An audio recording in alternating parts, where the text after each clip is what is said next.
What is up, guys? I'm your friendly neighborhood web war fanatic, and this will be my retrospective Magneto hero review after actually playing him. So if you guys do not know, I usually like to run heroes through my patented hero charts. So I give check marks in specific criteria that I think are the most important when evaluating a hero. So this was the hero chart that I did for Magneto. So I gave him an evaluation through my chart system before actually playing him, and I also did this with Iceman too. And now I want to do a hero review after playing him, and I realized I already did the video for that, and I already have the charts down here, and I don't think there's anything that I need to change with the chart. I stand by all the criteria that I evaluate for Magneto. I do feel that he plays that way. So I kind of jumped the gun there whenever I made this chart because I was just super duper hyped on Magneto. But now that he's actually come out, I don't have a video to make to review him because I usually like to put it, through this and then make talking points through the Thor categories, attack categories, and so on. So I don't know what to do for this video. Then I had the genius idea to copy someone else's genius idea. So I want to give a huge shout out here to Ziggy. He's another Marvel Champions content creator. He has an awesome channel in this super duper cool series where he ranks all the identity specific cards in a hero's kit and puts them on a tier list based on how good they are. And thank you so much, Ziggy, for allowing me to copy and steal your idea. I did ask him and he said it was okay. I'm only going to do it for this Magneto video right here just because we already did a hero review for Magneto through my regular chart system. So if you guys want to see more heroes and their cards ranked, definitely go check out Ziggy's channel for that. And yeah, we're gonna do Magneto right here. So I'm gonna take a more in-depth look into each one of Magneto's cards and just kind of give my opinion whenever I draw these cards and I have them in hand. Do I feel good? Do I feel bad? Do I want to play them? Do I feel these are strong, impactful cards that work in Magneto's kit? Or do I feel they're kind of dead cards that I just want to use as resources? So for the tier list here, we have the S tier, which is a very good card. So if I draw this card, I'm almost always using it. It's just super duper good, like a top tier level card. The A tier means that it is a good card. So if I see it, I'm usually going to play it, but there are situations where I might have to handle something else on the board and I won't be able to prioritize playing this specific card. The B tier is going to be average here. So I do want to say that the average power level of identity specific cards are higher than an average power level of aspect cards, right? So just because I put a card here that is average, it doesn't mean that it's not a good card. It's still better than probably most aspect cards, but just for an identity specific card, like for a hero card of Magneto, it's not where it's not above average. It's just right off the cutoff point. And for the C tier here, this can be below average. So this might be around the level of an aspect card or a weaker aspect card. It's a card that I usually don't want to play that much whenever I see it, or it could just be super duper situational. But it's usually going to be a card that we just use as a resource. And D tier is going to be the trash level card. So these cards will never ever see play. Every single time I draw them, I'm like, oh man, time to use this card as a resource. It's just a card that I'll probably never play. And there are very few heroes that actually have identity specific cards that belong in the trash tier, but they definitely do exist. Okay, so let's go ahead and hop into it here. So we're gonna go ahead and start off with Magneto's alter ego card. So he is Eric Lenscher. He's a recovery stat of 3. He has a hand size of 6 and 10 hit points, which is the solid average there. And then what we're really going to be looking at is his alter ego ability here called Survivor. As a response, after you change to this form, shuffle the top 3 cards from your discard pile into your deck. So whenever you're playing Marvel Champions, you want to make sure that you never fiddle around with your discard pile because the order of the cards in discard pile is not allowed to be changed. So the top 3 cards on the discard pile, when you change the alter ego, you can shuffle those 3 cards into your deck. So this card right here, he has the base recovery stat of 3. He has 6 hand size and 10 hit points. So if it's just on that alone, he's going to go into the average, right? So having something less than that, right, like a hand size of 5 would put him below average. Having 9 hit points might also put him below average. If he has 12, 11 hit points, that may be good or very good above that. So his stat line is pretty solid, but his alter ego ability Survivor, that is going to be what's going to make or break this card to put it in good or below average.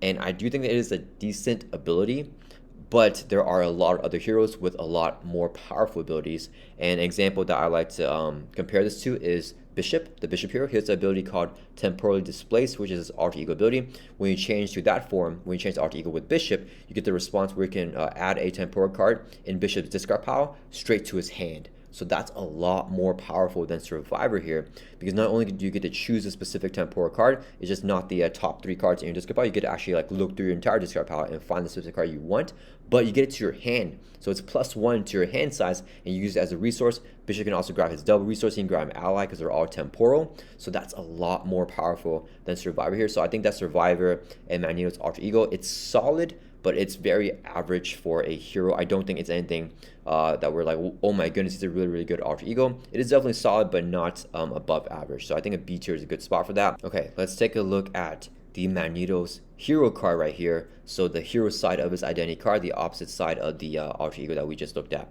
So he has a stat line of 2 thwart, 2 attack, and 2 defense. This is very good actually. So I'm gonna go ahead and put that just based on stat line alone. He's gonna go in the A tier, right? Because many heroes have 1 thwart or 1 attack or 1 defense, and if you get a 2-2-2, that's actually above average. That's kind of what we're looking for in here. If you have that stat line, it's considered very, very good. So if he has other stuff that's bad in his stat line or something, that may, or his hero ability, I mean, that may drop it down, but let's see what it is. So Hans has a 5 in hero form, which is also average, and 10 hit points, which is also average. So far, based on a stat line alone, it's already going to be a good card. And his hero ability is called Magnetic Pull. As an action, we can discard cards on top of your deck until a magnetic card is discarded. Add that card to your hand limit once per round. Okay, this is an insanely powerful ability.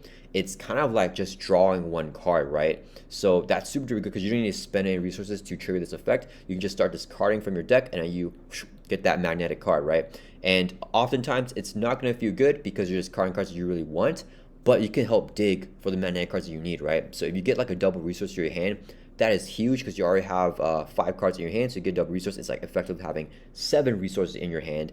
And if you get like your thwart event or attack event, maybe that's what you need to do, right? Like handle the board, deal with a minion or a side scheme. So all Magneto's cards do have that magnetic trait. So you're basically just digging for a magnetic card. And I think this is a very powerful hero ability. If you combine it with cards like Digging Deep and you mill those out, you can add them to your hand, which is even more powerful. But even aside from Digging Deep and really building off it, I think this is a really good card just for the economy alone, right? You're effectively having a hand set of 6 almost every single turn, as long as you're able to resolve the magnetic pull ability. So I think that it actually puts him above the curve here. And I think Magneto has a very good hero card here, a very, very powerful hero card with the stat line of 2-2-2 and a very strong hero ability. And the X-Men trait obviously is really good as well. Alright, so let's go ahead and take a look at his next card, which is Magneto's Helmet. It's a 3-cost upgrade. He has 1 copy of this card in his kit. It says Magneto gains steady. It's the armor and magnetic traits, by the way. As a resource, you can exhaust Magneto's Helmet, generate a wild resource for any magnetic card. So every single card in Magneto's kit does have that magnetic trait, so you can use this as a resource generator for any one of Magneto's identity-specific cards, which is very good. This card right here is a little bit tough for me to evaluate. I'm going to put it first here in the average tier. We can take a deeper dive into the card. So 3 costs is quite expensive for a resource generator. Usually we want a resource generator that's permanent to be 2 cost. And the thing is, you can only generate a wild resource for a magnetic card. So it's not a resource generator for everything. It's not a universal resource generator. It's only for magnetic cards. So if you want to play like an ally or an aspect card, this will not generate a resource for that. So that's kind of under the curve. And it's a little bit over the curve in terms of its cost of being 3 instead of 2. But the big thing here is that Magneto gains steady. So that is a very powerful effect in a scenario that will stun and confuse Magneto a lot. Unfortunately, not every single game you play in Marvel Champions will you get stunned or confused, right? So that's a little bit situational. So this card, whenever I actually draw it and whenever I'm playing Magneto, it is not a card that I'm super hyped to get down, and it's not a priority for me, even though it is a resource generator, and you guys know I love building out. This card I don't think is that amazing for Magneto. So I'm put the helmet here actually below average in the C tier. Now, if the steady actually works off, right? So if Magneto actually gets stunned, and he's not actually stunned because he's steady, so he requires 2 stun statuses to actually fully get stunned, then this card is immediately going up to average, maybe even to the good tier. But because it's situational and because of all the other things that we said, I'm put it overall as a C tier below average card, just because most of the time when I'm drawing this card, I'm actually using it as a resource, as a printed mental resource right here. I'm usually not even playing this card down. It's not a big priority for Magneto unless I have like a big hand and I just want to play stuff and don't need to deal with the board. But often when I'm actually playing him against high pressure scenarios, I'm not really playing this card. Definitely if you're playing, lower pressure scenarios, there'll be more opportunities to play this resource generator right here. But being 3 costs is a little bit hefty for what it does. Okay, Magneto's next card is Magneto's Armor. It's a 2-cost upgrade here. It has the armor and magnetic trait. As a response, after you resolve your magnetic pull ability, if you discard at least one of the following resource icons, so it has to be the printed resource icon here, so if you discard it wild here, it's not going to trigger. But if you get a mental, Magneto gets +1 thwart until the end of the round. A physical card, then Magneto gets +1 attack, and then energy, he gets +1 defense. So this combos really well with Magneto's magnetic pull ability. So each time you mill cards from top of your deck, if you get the corresponding resource icon, he gets +1 bonuses to the corresponding stat for the whole entire round. So that bleeds into the villain phase. If you're defending, he'll get +1 defense if you discard an energy resource, which is the corresponding one for Magneto's armor. And this card right here, I'm just going to go ahead and say it. I think it is a below average card. I think it can be really fun, and you could definitely build around it. But once again, against the more difficult scenarios, against more higher pressure villains, this is not a card that I'm really looking for. And I think I barely play this card throughout my playthroughs, just because unless I have like an empty hand and nothing else to play, that's kind of the only time that I want to get this card down. It is very powerful if you can get it down like for free and then you know, start triggering the ability. But I think if this is one cost, it would definitely be a lot better. It's a little bit situational just because you can't control what you're going to mill. So if you want like to get +1 Thor for this round, there's no guarantee that you're going to be able to mill a mental resource card unless you know, you play something like Global Logistics and take a look at the top 4 cards of your deck and then change them in whatever order that you want. That's kind of my Magneto was right Justice deck. That's what that's all about. And then also if you have like the Domino Leadership ally, you can put a card from your hand, swap on the top card of your deck after she activates, and then also control which resource icon that you get. But because it's so situational, I don't think that it's the strongest card, and I think most of the time I'm usually not playing it just because Magneto has a lot more better cards in his kit than something that costs 2 and may not give him a plus anything to a specific side that we need that immediate turn that we play, right? We want immediate value over these cards, and this card can be really good, especially with all Magneto's readying, but I think that is just a little bit of a bait card, and I actually like Magneto's helmet better than Magneto's armor here, so I found myself playing this card a lot more than the armor. Alright, the next card in Magneto's kit is this Alter Ego card here. It's a 2-cost support, as for ML, and I did want to make a note, he has 1 copy of the Magneto's armor here. It does have a unique trait, and there's also 1 copy of the Astro M in Magneto's hero kit. Okay, so 2-cost support here. As an Alter Ego action, you can exhaust Astro M, shuffle the topmost Magnetic card in your discard pile into your deck, and you also heal a damage from Magneto. So this is a pretty solid card. It's a 2-cost support, so it's not super duper expensive. Once again though, you're not getting into your hand, so it's not the best Alter Ego support, because a lot of other Alter Ego supports can add a card straight to your hand, which is a lot more powerful, and you cannot control which card you get in your discard, but it has to be the topmost Magnetic card, which is good to shuffle back into your deck, but once again, you can only use an Alter Ego, you can't use it in hero form, so not the most reliable thing. And then the heal 1 damage from your identity, I mean, that's not too bad. It's nice because when you flip down, you can heal once, the next turn you stay down Alter Ego, so you exhaust again, heal another 1, so you can effectively get 2 healing on here. It's not a trash level card, but it's definitely not up to the average range. I like playing this card, so one thing I will say is I like playing Magneto in Justice a lot, so I like to flip down a lot and really take advantage of his Alter Ego actions. This isn't the biggest payoff for flipping down to Alter Ego, but the way that my deck works, or my favorite deck to play with Magneto, I really like this card a lot, and it's an essential card for the way that deck works, because I get a lot of value from shuffling those Magnetic cards back into your discard pile, or back into your deck, I mean from your discard pile. But if you're not playing a deck that can flip down a lot, if you don't have ways to stop the villain from adding threat and just flip down safely, I can definitely see the value of this card dropping a lot. So although for me personally, it is an average card, like in the deck that I like to play with it, and a strategy that I like to use with Magneto, I think that for most people, it's going to be a below average card, even below the Magneto's armor here, just because Magneto has no way to reliably flip down to Alter Ego, and reliably, what I mean by that is, can he confuse a villain or prevent the villain from activating? And as we can take a look at my hero chart here that I did for Magneto, he's missing that category in his Thor category right here, which is the ability to flip down safely and stop the villain from adding threat to the main scheme, or at least mitigate the threat. And Magneto is missing that in his kit, so the deck that I play fills that, right? Like a Justice deck allows you to look at the encounter deck with Blindfold. I have Gambit as well. He's a basic ally, but he also helps us build on that. Global Logistics also helps us look at the encounter deck and, like, you know, change and manipulate the order of the cards so that the villain won't scheme again or gets a low boost. We have Global Logistics and Justice as well under surveillance to increase the target threat value of the main scheme. So overall, if you build around that and you allow Magneto to flip down a lot, this can be a very high value card and a B tier level card. But if you don't, I think it's going to be for most decks a below average, a C tier level card that most players I think will not prioritize playing down whenever they draw it. All right, next we have the Electromagnetic Blast. It's a 2-cost event, so this is Magneto's Thwart event, and he has 2 copies of this card in his hero kit. It's the Magnetic Superpower and Thwarting trait, so you can't use that Focus to pay for it because that's a superpower trait. You can of course use Magneto's Helmet because all Magneto's cards do have that magnetic trait right here, and it is a Thwart event with a Thwart keyword. As a hero action, Thwart, remove 3 threat from a scheme. If this removes the last threat from that scheme, you can discard an attachment with the text hero action or hero response. So villains will usually get nasty attachments that have a hero action or hero response that you can discard by usually spending resources, right? It would be like you can spend 2 mental resources as a hero action to discard this card, or spend like, one of each resource type, like mental, energy, and physical to discard this card. So when you do that hero action, it depends how bad the attachment is. A lot of attachments are pretty rough, definitely with the higher difficulties, but if you want to do that hero action, you're going to have to throw away most of your hand, probably like half of your hand, which does hurt a lot. The Electromagnetic Blast is really good in that situation because you get to play a story event, you get to remove 3 threat, which is decent for paying 2 costs, but you can discard that attachment without spending those resources or triggering that hero action or hero response, which oftentimes can be huge, especially if it's a hero response, because the villain Magneto, for example, for his helmet and his armor is a hero response. You have to attack him.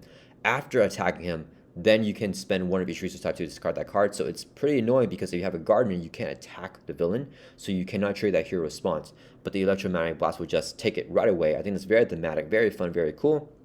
However, it is situational on attachment being in play, but just being a 2-cost remove 3 threat, I think that already puts it, pretty like high in the C tier already. And then with that situational effect, I'm gonna put it here in the B tier. And so if you actually get the effect to remove an attachment off, this is like an S tier card. You guys may or may not know this. I did an ally ranking for all the aggression allies there, and in the game. And in that video, I ranked Sunfire as an S tier ally because he has the same ability as the Electromagnetic Blast. But the thing with Sunfire is that you have to spend an energy resource whenever you play Sunfire, and it's really just because Sunfire is a 2-cost ally with 1 attack to 1 thwart to attack, which is already a super duper good stat line. So having a good stat line in addition to having such a powerful utility effect makes him S tier ally. This card I don't think is an S tier card. 1, because it is an identity specific card, and 2nd, you have to thwart with it, right? So this kind of replaces Magneto's regular thwarting event. So he only has 2 thwart removal cards in his entire kit, and it is a 2 copies of the Electromagnetic Blast here. So I do think that averaging all that out, I think that it is an average card, and I don't think it's as good as Magneto's Alter Ego card right here. If you can actually trigger the effect, I think it's really good. S tier level ability, but if you take that off of this card, it's like, right here in the C tier below average. So I think averaging out is usually just going to be right here. You have to really take advantage of that kicker whenever you're playing this card, and I don't know if I actually have ever played this card without actually triggering the effect to this card attachment. I don't think the 2 for 3 threat removal has ever come up with Magneto, just because he has a thwart stat of 2, so if you can just ready Magneto, he can just use his basic activation instead of spending 2 resources to play the Electromagnetic Blast. So just Magneto's kit in itself kind of makes the thwart removal of this card not very worth it, but if you get the attachment off, it's very good. I don't remember if I have played this card. No, I think I definitely have, but it's probably like 1 or 2 times that I've actually used this card and not gotten that kicker of discarding an enemy attachment. This is actually a card that I really like in Magneto's kit, but I think that because it's so situationally good, I can't put it in the A tier for that reason. So I'll put it here in the average tier behind Magneto's Alter Ego card. Alright, next we have Magneto's main attack event. It's called the Metal Shards. It's a 3-cost event. He has 2 copies of this card in his kit as well. As a hero action, you can deal 7 damage to enemy. If this attack defeats that enemy, you get a tough stats card. So this does have the attack, magnetic, and superpower keywords, so you can't use that focus to pay for this card, and you can't use Magneto's helmet to pay for this card as well because it has a magnetic keyword too. So what we're looking for in attack event is usually going to be 3 for 8, the same as Spider-Man Swing Web Kick from the core set, which is a super duper solid card. If it was that, I would actually put that to average. So it would be here if it was 3 for 8 and had no other effect. I think that's very, very solid and very good for a hero card, just because a lot of identity specific hero cards now, especially the attack event, is a little bit under that nowadays and a little bit more situational. But if you can defeat an enemy, you get a tough stats card. So there are times where that is insanely valuable and times where you actually just prefer to have the 3 for 8. So if you're trying to do your big burst damage and you're ready to defeat the villain, then obviously the 3 for 8 is better. Even if you're playing at a high tempo, most of the time you still actually want just some more damage than getting a tough stats card, especially if you're using this on the villain, right? But if you can use this to defeat a stage of the villain, that counts as defeating an enemy, so you can get a tough stats card, or you can defeat a minion, especially a minion that has guard or just a really nasty minion that has like decently high hit points, like 5, 6, or 7 hit points, then this card can be insanely good to get a tough stats card and block out the next villain activation if they don't have piercing. However, a lot of minions have very low hit points, right? Like if they have like 2, 3, or 4 hit points, you're paying a lot, 3 costs for a card that does 7 damage, and a lot of damage is going to be wasted on that minion, unfortunately. So because of that situational use of this card, I don't think it's as good as the Electromagnetic Blast. And I think even at its like highest peak, to get a tough stats card, I think is very good. I don't think it's as powerful as the Electromagnetic Blast ability to discard an attachment. So it is a very strong card. It's definitely not below average, but because of its more situational use, I don't think I can put it here in the good tier. Definitely, it can be good if you can get that tough stats card and you need the tough a lot just for the next villain activation. But if you have like allies to block or something else like that, then you probably don't need it as much. So I'm putting it right here in the average tier. All right, next we have Magneto's cape. Here's one copy of his cape in his kit. It's a 2-cost upgrade with the unique trait is the armor and magnetic keywords.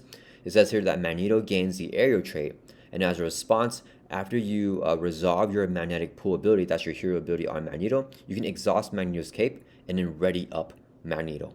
Okay, spoiler alert, I am super duper biased. You guys already know this. This is my favorite card in Magneto's kit because this was the card that Fantasy Flight Games allowed me to review in Magneto's kit. And yeah, I mean, the cape, I don't need to talk too much about it. Oh, not in the trash tier. It's going to go all the way up here in the S tier. And let's see if it's even better than Magneto's hero card. So Magneto's cape is an insanely powerful card. It is pretty much a on-demand ready that costs 2. And that is kind of the standard curve for identity-specific on-demand readies. But not a lot of heroes get that on-demand ready. So having that is very, very powerful in this kit. And this card actually rounds out Magneto's entire kit, in my opinion. Right, we're talking about his story event where you can pay 2 to remove 3 threat from a scheme. Well, Magneto can throw for 2. If you trigger his magnetic pull ability, get another resource to your hand, you can exhaust the cape, he can ready back up and then throw for 2 again. And you can do this every single turn with the cape. You probably want to do it almost every single turn. So you can have Magneto ready up again, he can either throw again for 2 or like attack for 2.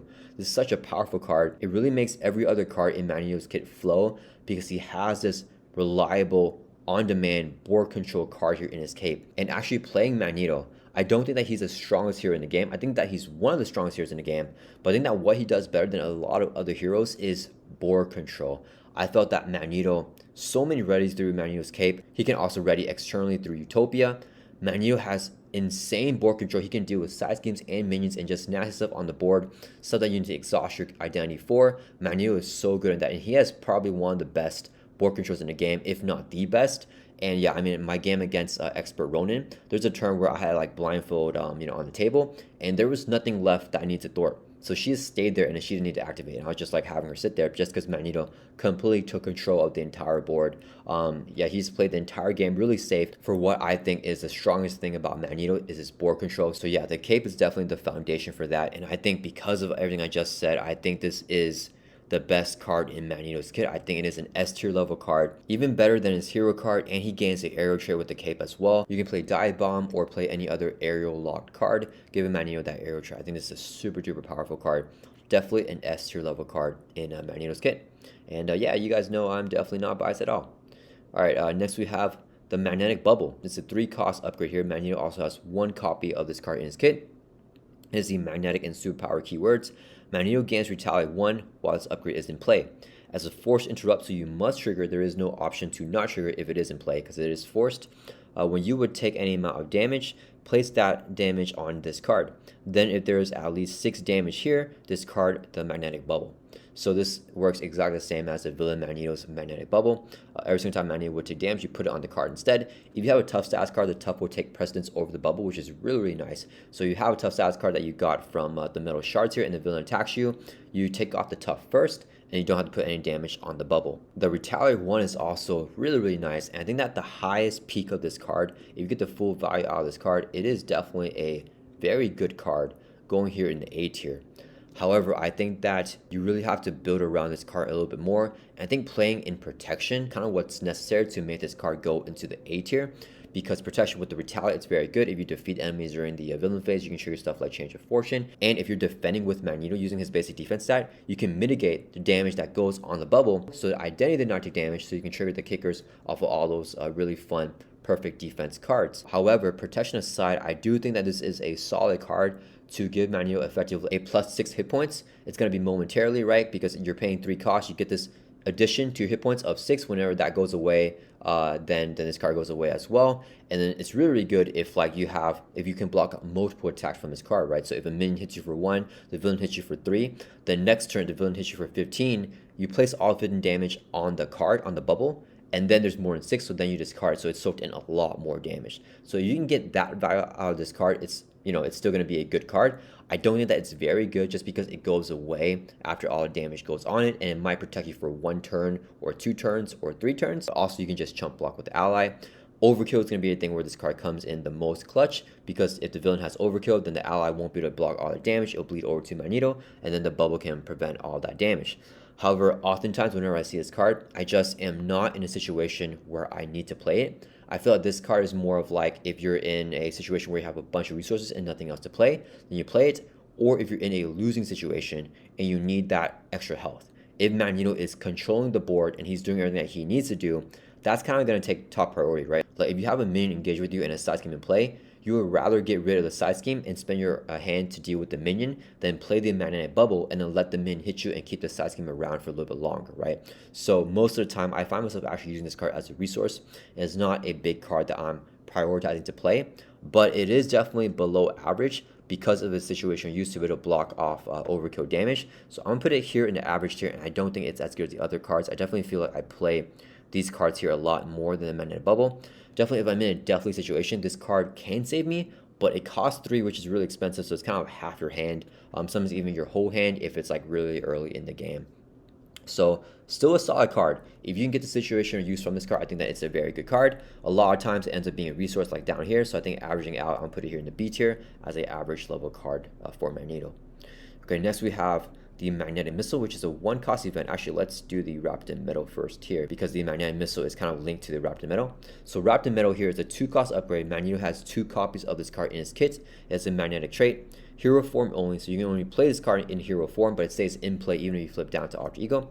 Attached to a non-elite minion. And it says here, attached minion cannot activate. Treat its printed text box as if it were blank. Okay, this is also a very situational card.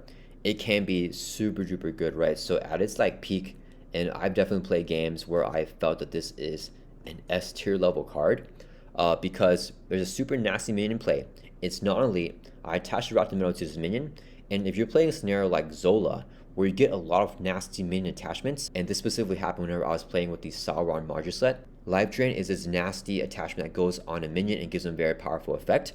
Well, the minion's still in play, it's still active, right? It just can't activate. It's just wrapped in metal with Magneto's ability. So if you get the attachment as an encounter card, it will usually say something like attached to a minion. If you cannot, this card will gain Surge. So the attachment just gets discarded and you get to Surge and get another encounter card.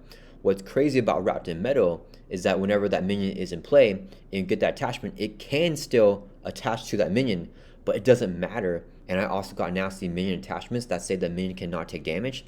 I don't need to do damage to that minion because it's wrapped in metal and it's just sitting there. It's not even going to activate. So I can just leave that minion there, give them all the buffs that it needs. That's completely fine. The wrapped in metal makes all that stuff completely useless. And yeah, the minion is going to show there. Any other encounter card is going to be useless if it attaches to that minion, and they will still attach to that minion, so the cards won't surge. So if you get that value from wrapped in metal, it is an S tier level card. Unfortunately, that is, in my opinion, a very rare situation, and it's happened to me very, very few times. Most of the times when you get wrapped in metal, you won't be able to play because there is no minion in play. And sometimes there is an elite minion in play. It says that you cannot attach to an elite minion. So then it feels really bad. And in situations where there is an elite minion in play and you want to wrap in metal it and you have no damage, this is a D tier level card, completely trash. Like, this card is just like, man, I wish I could attach to this minion right here. I have a minion in play, still can't attach it to it. And then overall though, I'm gonna put it probably somewhere here in the middle. I think that it's actually gonna go more in the below average, just because I feel like most of the times you need to have a minion in play. If you have a minion in play and you don't get the highest peak of this card, I think that it is a good card. yeah, I think it's definitely a good card because paying 2 costs to effectively rid yourself of a minion, I think is very good. You can get rid of the patrol or guard keywords as well, right? So you can just ignore that minion and thwart the main scheme or attack the villain if the minion is in play. So if you can get the full value of this card, it's good. A lot of minions are weaker, right? So if you give this to like, let's say a Ultron Joe minion, I mean, it only has 1 thwart, 1 attack, it's not going to be that good. If you get to like a Goblin Thrall, they only have 3 hit points anyways, 1 scheme, 1 attack. It's like not that big of a deal. Or the Ultron Drone also has 1 scheme, 1 attack, I mean. Yeah, so if, you know, it depends. You kind of want a minion that's a little bit difficult to handle. So like it has to have more hit points, but it has to be not strong enough to where it's an elite minion. I think that's the issue with this card. If you could attach this to an elite minion, it would definitely go like maybe here in the B tier or even like in as a good card here. I think that being able to not be attached to an elite minion makes the card a lot worse. And I'm going to put it here in the C tier and even below Asteroid M. Yeah, this is kind of what I would expect from a level of an aspect card. And I think that for an identity specific card, it's a little bit weaker than what I would want, although it can be really good. It's really hard for me to evaluate that because I think it can be really good. But most of the time I'm usually using this card as a resource. And I think even Asteroid M I prioritize a lot more than this card. But wait a minute, I'm not being fair because Asteroid M, I only put it here because I'm evaluating it as an if you're not playing with Justice and the overall impact of this card, right? So for me, Asteroid M is, you know, in the B tier because I like the card a lot. But I think that for most decks, I think Asteroid M is a C tier level card. Wrapped in Metal also for most decks, I think is definitely better than Asteroid M here, right? Because I think in a situation where you get a minion, that's going to be more often than being able to flip down with Asteroid M unless you're playing Magneto Injustice or if you're playing a scenario that's fairly easier, so you can just flip down safely without needing to do anything to mitigate threat. So yeah, while the highest peak of Wrapped in Metal I think is a lot higher than Magneto's armor or his helmet, and his armor does have a high peak if you get a bunch of readies. I don't think that I can put this card here in the B tier where it's average because most of the time that I'm drawing this card, I am just dishing it as a resource here, as a printed mental resource. Just because there's no minions in play, or there's no non-elite minion, or I can just swing and attack the minion to get rid of anyway, so I don't want to spend 2 resources to wrap it in metal. But yeah, definitely a very fun card. Probably the most fun card in Magneto's kit, well, probably in combination with the card that we're about to look at next. He has 2 copies of this card, but yeah, I think it's a very cool and thematic card, just not as powerful as I would have liked. Maybe if you could touch to an elite minion, that would be huge. Alright, next we have Magneto's Magnetic Missile. He also has 2 copies of this card in his kit. It's a 1-cost event. Magnetic and superpower traded. As a hero action, you can discard a minion with Wrapped in Metal attached to it, then deal 5 damage to an enemy and stun it. So Wrapped in Metal here, you need to have Wrapped in Metal already in play and attached to a minion. I don't think that that is the biggest deal because Wrapped in Metal can just be in play forever, right? It's not like you need to have them both in your hand at the same time. You can just Wrapped in Metal, then 5 turns later play the Magnetic Missile because that minion that's Wrapped in Metal is still going to be right there, right? So it's not that big a deal that needs to combo with another card because the card that needs to combo with is an upgrade, and upgrades are a lot easier to combo with than like events, right? So I don't think that's the biggest deal. The effect is very good. It's a hero action. It's non-attack. So this will bypass stuff like Retaliate. So if you throw the Magnetic Missile on a villain, the villain will not retaliate against you. It will bypass anything that revolves around attack, like Guard too. So if you wrap the middle of a minion, there's another minion that has Guard on you. You can still throw that minion to the villain and stun that villain even though you have another minion that has Guard against you, just because this is not an attack, it does not have that attack keyword. So that's pretty cool. And stunning is very, very high value, and so is 5 damage, especially for only 1 cost for this card that you can use Death Focus or Magneto's Helmet to pay for it because it has the magnetic and superpower traits. So at this card's peak, and I've definitely played it before at its peak, it can be an S tier card. If you can get the full value of this card, if you can get a stun and 5 damage and like avoid retaliate and bypass the guard. However, I think that to get all those things going, it is super duper situational, and I don't think that that's going to happen that often, if at all, especially being able to bypass retaliate, bypass guard, and stun, and do 5 damage to the villain. It's going to be a lot so that you need to go right to get full advantage of this card. Most of the time, I think that it's an A tier card if you play it, right? If you play the card, that means that you're stunning the enemy and you get 5 damage off, and you have this card, that minion, which gets rid of it as well. So, you know, super soft for 1 cost, it's a good card. However, because a lot of villains and enemies have steady or stalwart, especially the more difficult villains, and that's kind of where you want to stun the most, right? The most difficult scenarios, that's where the stun is the most valuable, and oftentimes they can't be stunned because of steady and stalwart. So I'm going to have to drop this down to the B tier because of that status effect. And then finally, this is kind of the most dead card in Magneto's kit. I'm actually going to have to drop it again because most of the time when I draw this card, I don't have a Wrapped in Metal in play, and almost every single time I draw this card, it's going to be used as a resource more often than Wrapped in Metal, more often than, you know, Magneto's Armor, Asteroid M playing in a non-Justice deck, or Magneto's Helmet, right? So this card right here, it's super duper situation, and I think it's a little bit too situational for me to even put it higher up in the C tier. It's very close to being a trash card. Most of the times it is literally a trash card because I'm throwing away as a resource. I'm like cluttering my hand with resources, Wrapped in Metals and Magnetic Missiles, and there's no minions. I'm like, oh man, I just don't want these cards in my hand. So yeah, if you can actually play the card, it's good. I think that it is very difficult to actually play out, especially in the higher difficult scenarios because of that stun right there. So yeah, solely for a reason of it just being a little bit too situational, I'm put it here in the C tier, but definitely if you can play the card, I think it's very, very good. Okay, lastly, we have Magneto's Master of Magnetism. He has 2 copies of this card in his hero kit. It has a magnetic trait, so you can grab it with his magnetic pull ability. It has no effect or anything, it's just some flavor text. But it has 2 resource icons on it, which is a energy and mental. So this is very, very big because this is essentially a double resource for Magneto. So this is equivalent to like energy, genius, or strength, the basic double resources, and you know that those are like all includes in like almost all my decks.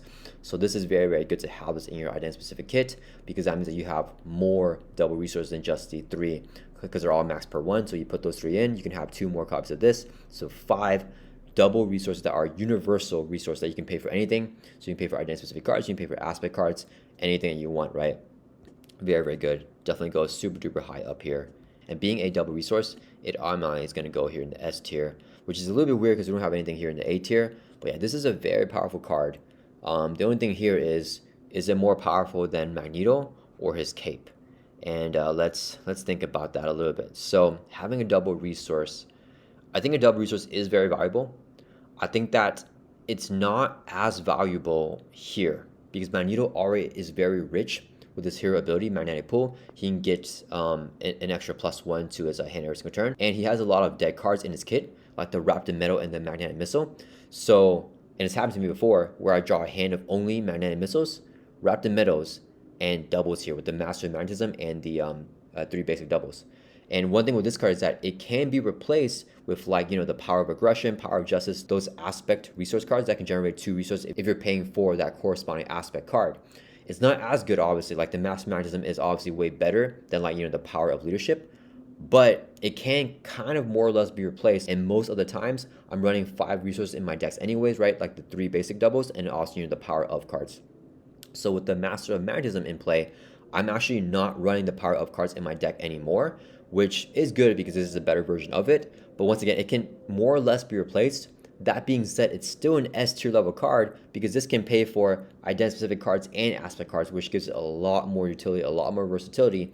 And these for Magneto's kit are better than the basic doubles because you can grab with his magnetic pull ability as well. I think that for most heroes, like let's say like Captain Marvel, Captain America, Hulk, Valkyrie, I would say that the Master of Magnetism is an S tier card and probably first in the S tier. But just because of the way that Magneto works in his kit, because he's already very rich, I put that in the wrong order. Just because he already has a lot of economy on his own with his magnetic pull ability, and because he has very situational cards in his kit with the Wrapped in Metal and Magnetic Missile, which are often dead cards, not all the time, so they don't go in the trash tier, just a lot of the times, because they're very situational on a minion being in play, and it has to be a non-elite, and for this thing, you need to have the Wrapped in Metal on that minion as well. Because of that reason, I think I'm going to put the Master of Magnetism here last in the S tier, not as good as Magneto's hero ability. I would rather have this hero ability and not have double resource like this in Magneto's kit than have the double resource and not this hero ability, right? Because once again, you can replace this, you know, approximately, not all the way, with, you know, the Power of Protection, the Power of Leadership, the Power of Justice, the Power of Aggression. And there we go, guys. We have finished this tier list right here, and it's a little bit of a weird curve here. So for the S tier, we have 3 cards that I think are really, really good for Magneto. A tier, we have no cards here that are just like solidly good. B tier with a bunch of average cards right here. And in C tier, we have a bunch of below average cards here for Magneto as well. Maybe I was a little bit too harsh on the way that I evaluate Magneto's cards, but I still do think that he is an S2 hero. He just has a bunch of situational cards right over here, and these cards here are like super duper essential. And that's one thing that I really like about a hero, is that I feel like that whenever you play Magneto, his aspect cards are very, very important, right? The way you place other cards I think are essential. So I put a lot of cards in my decks with Magneto that I think are A tier level cards, so that I actually prioritize them above the rest of his identity specific cards over here. And I think that that's a lot of fun because he feels different in each aspect, because you're playing a lot more of the aspect cards than his identity specific cards most of the time. But his strongest identity specific cards give him that foundation, that groundwork, right? The master magnetism giving him the economy to pay for his stuff, his hero card giving him more economy, his cape giving him that versatility and board control to do more thwarting, do more attacking, defeat minions, even ready up if you get exhausted so you can flip down and recover. Just everything that Magneto needs here is actually really in these three cards right here. But these cards right here in the B and C tier are actually a lot more fun and more unique, right? So I guess these are the more unique cards, and these are the more basic type cards right here. But I think the basic ones are a little more powerful, and I definitely do not think that it's crazy to have the more simple generic cards also be the more powerful cards in the game. I do want to say a disclaimer here that this is just my opinion. It is subjective, just based on my experience playing Magneto and playing the game of Marvel Champions. If you guys disagree, definitely let me know down in the comments. The way that I evaluate this is a bit higher than what I would rank aspect cards, right? Just because identity specific cards I think are stronger than aspect cards, like the metal shards, for example. If this was an aspect card, I would probably put this in the A tier or maybe even the S tier over here, just because 3 for 7 damage is very hard to come by in an aspect card. And you get a tough stats card on top of that. That's huge, right? Protection has like Hard Knocks, which is a way weaker version of Metal Shards here, but that's still a decent card. So yeah, Metal Shards, I mean, these cards, a lot of these cards, they would definitely go up a tier if they were just regular aspect cards. But I think that because they are hero cards, there's a lot more other hero cards that belong here in the A tier from other heroes that I don't think that these cards are as good as. So I'm gonna put them here in the B tier, and these are all C tier cards right here. Definitely let me know what you guys think about this list. Hopefully you guys enjoyed watching this video. Please go check out Ziggy. Thank you again so much, Ziggy, for allowing me to copy and steal your idea. This is his idea, guys. Please go check his channel out and show him some support. Check out his series where he ranks a bunch of other heroes. If you guys want to see more heroes get ranked, like Spider-Man Miles Morales, Spider-Ham, Wasp, Nightcrawler, definitely go check out Ziggy's channel. I don't have that here, so you're going to have to check out his channel if you want to see those heroes cards ranked. Hopefully you guys enjoyed this video. Let me know what you guys think, if you agreed or disagreed, what you agreed with, what you disagreed with, and I'll see you guys in the next video. Thank you guys for watching.